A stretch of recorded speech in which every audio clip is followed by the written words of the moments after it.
all boils down to this, the biggest game in club football around the world, of course. Don't give me that bullshit about the World Cup. It's about the Champions League. Who's going to go home with the trophy? We're going to get into it, all of it, next.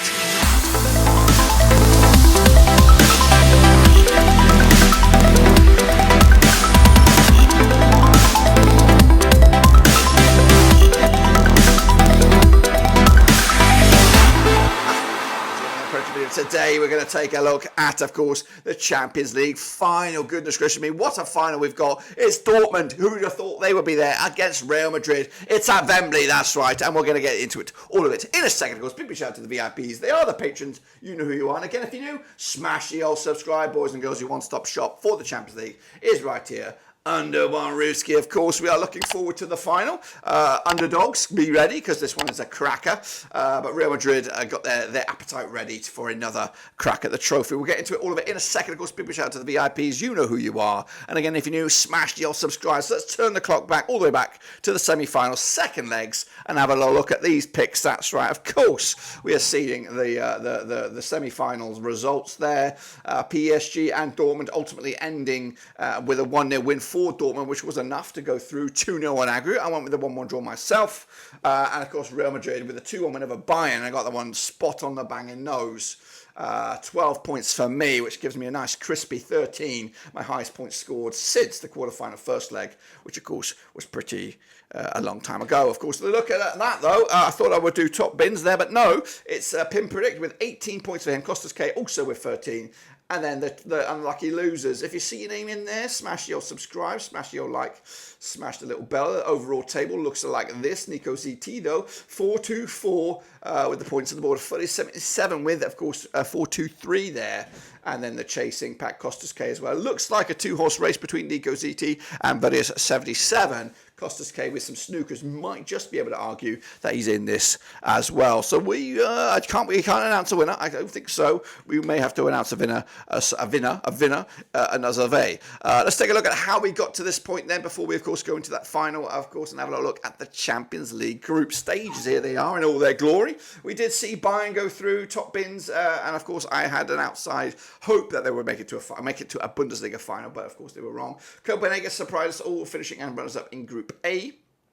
Galatasaray, of course, going through to the Europa League. And Man United crashing out with a dismal performance in the Champions League. Arsenal did okay, got themselves quite far. And, of course, winners in Group B. PSV in second spot. Of course, Lens going out to the Europa League. Sevilla, bit of a damp squib for them for the whole season, both in Europe and domestically. Real Madrid, though, top bins for them. Perfect record as well in a difficult Group C. Napoli, of course, runners up there. Braga in third place with Union Berlin looking like also having a bit of a real bad season in the Champions League, not really showing up and could be relegated over in the Bundesliga. Meanwhile, Sociedad topping charts in Group D ahead of Italian champions Internazionale. Benfica, Salzburg making up the numbers there. Atletico Madrid also coming through in good style. They're 14 points for them over Lazio, Feyenoord and Celtic in Group E. Dortmund in the group of death coming out on top over PSG and Milan. Newcastle saying goodbye at the first hurdle. Man City, of course, had their hopes dashed later on. Top pins there in Group G. Leipzig, Young Boys, Red Star Belgrade. Quite an easy group really it was for Man City, and then Barcelona and Porto, 12 points for them. Very difficult group. Shakhtar Donetsk also in the discussion as well. Those, of course, the situations we have there. What about the situation we have in the old knockouts? We'll have a look at it, coming at you in all its glory. Here it is. So then from the group stage, we went to the knockouts, and it was the round of 16, and we did see Atletico Madrid taking out Internazionale to go through to the quarterfinals. Dortmund taking care of business against PSV over the two legs. Then we had PSG knocking out Sociedad. Barcelona beating Napoli as well, and on the bottom half of the bracket, Arsenal on pens coming through against Porto. Bayern Munich against Lazio 3-0 second. Was that total scoreline there? I'm not too sure, but they came through in the end. Real Madrid also doing the business against Leipzig, and Man City taking care of business against Copenhagen. So into the quarters we go then, and this is where it really lit up with some right or banging games. Of course, Dortmund navigating past a tricky Atletico Madrid to get through to that semi-final where they would meet PSG, who took care of business against Barcelona. Arsenal, unfortunately, on the receiving end of Harry Kane and Bayern Munich. Bayern Munich going through there, and they were joined by Real Madrid, who had the ding-dong affair against Man City, which went to penalties in the end. So the semi-finals, here they are, we know their glory, of course, and we look forward to those as well.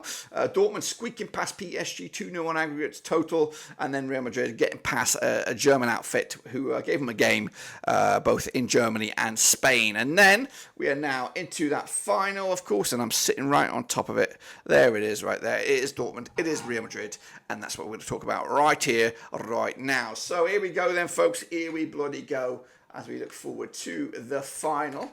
If I can get over there, there we go. And let's jump into the deep end and have a little look at this game then, shall we? Of course, it is coming at you at Wembley on the 1st of June. It's a Saturday. It's a 3 p.m. kickoff for me, I believe.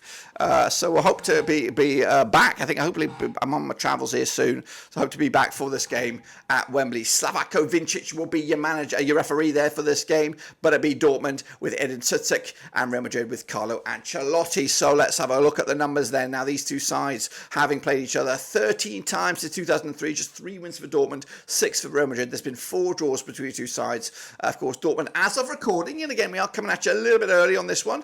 What we got here, 58% form for them right now, 2 defeats of the last 6. And of course, they've kind of taken their mind off the boil really in the domestic league. All hands, all focus on the Champions League. Of course, they've secured Champions League football for next season by finishing in 5th. Of course, Germany now given 5 spots for the Champions League next season in the new look Champions League, which of course is going to be a head fuck for us all, for all of us, because I don't even know how that's going to work. Meanwhile, Real Madrid coming into this on 92% form for them right now. 4 wins on the bounce, of course. I'm going to explore what's on the agenda for them over the next coming days. Now, 13 times they played, 3 wins, of course, Dortmund. The biggest was a 4-1 win, scoring 19 goals in those 13 games, 1.46 goals a game on average. Real Madrid, though, 5-0 win, the biggest, scoring 27 goals in those 13 games, 2.08 goals a game on average. Last few matches between these two sides, Real Madrid are in fact unbeaten against Dortmund over the last 4, picking up a couple of wins and a couple of draws. And the last time they played each other overall was a 3-2 win for Real Madrid in the Bernabeu back in December 2017. That was in the group stages of the Champions League. Dortmund's last victory was in the knockout stages. We'll give them that. It was a 2-0 win over Real Madrid at the Signal Iduna Park. It was a second leg affair. Real Madrid ultimately went through none the same. Of course, Dortmund on the back of a 3-0 loss, convincing loss against relegation-threatened Mainz in the Bundesliga. They take on Darmstadt in the final game of the season. However, of course, they've pretty much, I think, resigned to the fact they're just probably going to make up their numbers in that game and keep everybody fresh and ready for this Champions League game, which of course is on the 1st of June. Real Madrid, though, before that match against Dortmund, will have 2 games, starting off with Villarreal on the 19th before Real Betis on the final game of La Liga as well. So that's, of course, the build-up.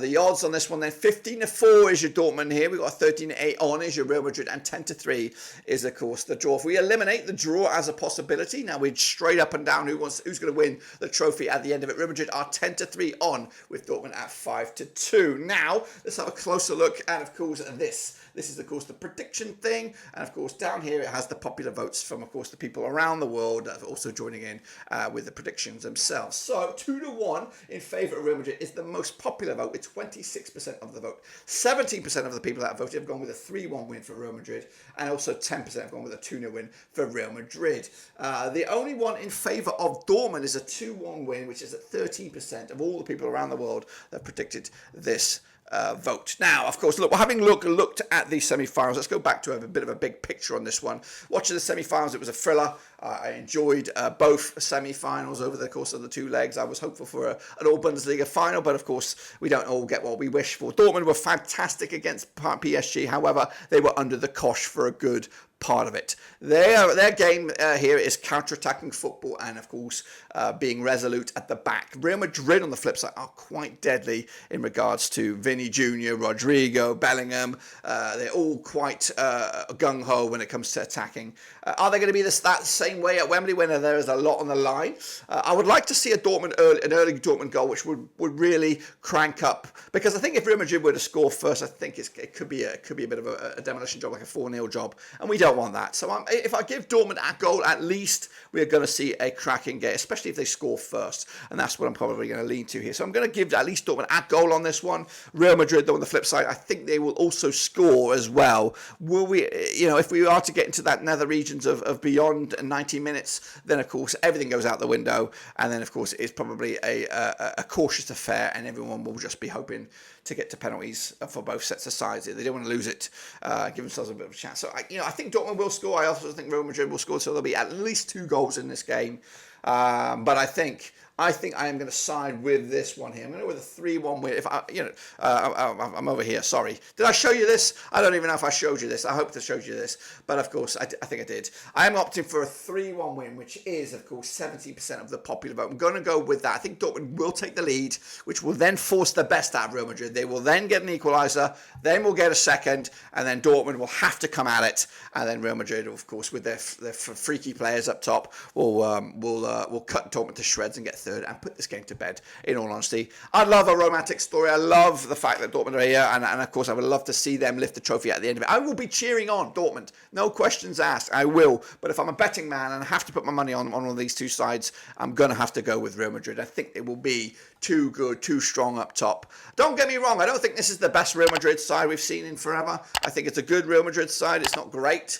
I think the Galacticos of the past would give this team a good old kick it up the arse, but I still think it is probably the best well-oiled machine in regards to Champions League at the moment. Of course, I think even if we were to have a Manchester City back in this competition at this stage, I still think Real Madrid would give them a right good game for the money. Anyway, 3-1 win for me. Let me know down below your thoughts and opinions, and we'll see you soon for the next one. But until then, we are done.